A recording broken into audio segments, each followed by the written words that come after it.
Good evening. 50 days weight loss சேலஞ்சில் day 2 என்ன பண்ணேன்னு சொல்லி பார்க்கலாம். மார்னிங் வந்துட்டு வெயிட் வந்து செக் பண்ணியாச்சு. நேற்று வந்துட்டு 79.2 கேஜிஸ் இருந்தேன். இன்றைக்கி வந்து 79 கேஜிஸ் இருக்கிறேன். 200 கிராம்ஸ் தான் கம்மியாக இருக்கேன். மார்னிங் வந்து எம்டி ஸ்டொமக்கில் வார்ம் வாட்டர் வந்து 600 ml வந்து குடிச்சிட்டு பிரேக்ஃபாஸ்ட்டுக்கு வந்து 10 o'clock வந்து ஓவர் நைட் சோக் பண்ண பாதாமும் கிரேப்ஸும் எடுத்துக்கிட்டேன். அது கூட வந்துட்டு 50 கிராம்ஸ் முளைக்கட்டின பச்சைப்பயிறு, அது கூட 50 கிராம்ஸ் வந்து மாதுளப்பழம் வந்து சாப்பிட்ருந்தேன். டெய்லியுமே முளைக்கட்டின பச்சைப்பயிறு வந்துட்டு ஒரு 50 கிராம்ஸ் இருக்க மாதிரி சாப்பிடுங்க. அதில் வந்து நிறைய ஆன்டி ஆக்சிடென்ட்ஸ் அண்ட் விட்டமின் வந்து இருக்கிறதுனால உங்களோட வெயிட் லாஸ்க்கு, ஹேர் க்ரோத்துக்கு, ஸ்கின்னுக்கு எல்லாத்துக்குமே ரொம்ப நல்லது.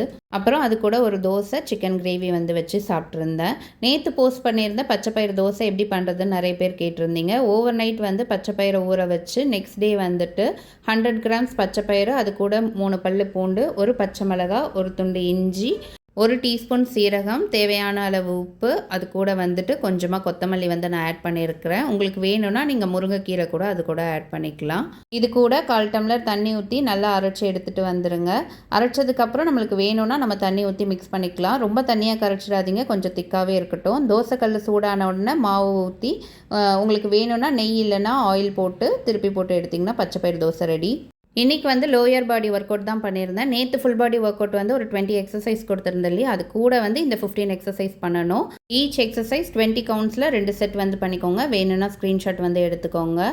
இன்றைக்கி லஞ்ச் வந்து சாப்பிட முடியல. ஈவினிங் ஒரு 4:30க்கு தான் வந்து சாப்பிட்டேன். கோஸ் கூட்டு, 2 பாயில்டு எக்ஸ், அது கூட வந்து பிளெயின் பிரியாணி, கொஞ்சமாக சிக்கன் வறுவல் வந்து சாப்பிட்ருந்தேன். ஈவினிங் 6:30க்கு ஒரு ஆரஞ்சு ஜூஸ் குடிச்சு இந்த டேவை சூப்பராக ஃபினிஷ் பண்ணியாச்சு. உங்களுக்கு எப்படி டே போச்சு, என்ன சாப்பிட்டீங்கன்றதை வந்து கமெண்ட்டில் வந்து மறக்காமல் சொல்லிடுங்க. நாளைக்கு வீடியோவில் பார்க்கலாம்.